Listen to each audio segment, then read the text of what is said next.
Hello everyone, I'm welcoming you all once again to this channel. So in today's session of Fortran programs, we will use do loop to find the sum of n numbers. So let's start. So here is the code for summing n numbers starting from 1. So here we have taken our variables of integer data type, and those variables are I, n and the sum.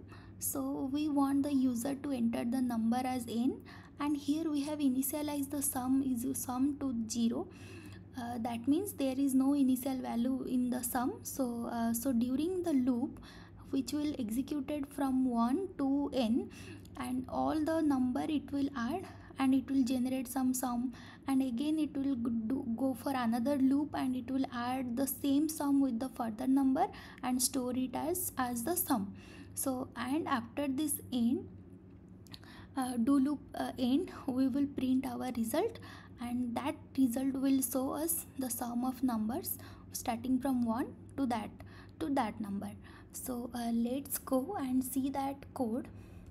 So here I have used this online GDB platform to execute our code.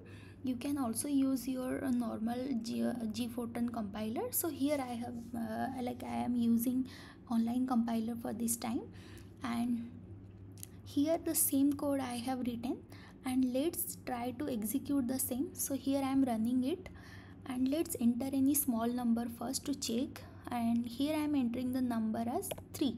So the answer for that is 6. That means the sum of the number from 1 to 3 is 6.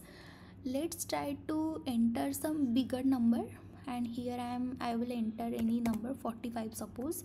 So the sum is like this much, 1035, and if you will also enter any 3 or 4 digit number, it can also give us the sum like this. So this way we can write our code very simply in using Fortran coding and do loop.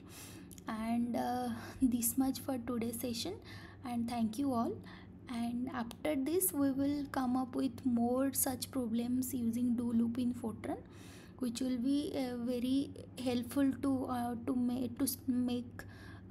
strengthen our basics in Fortran. So thank you all, and bye bye.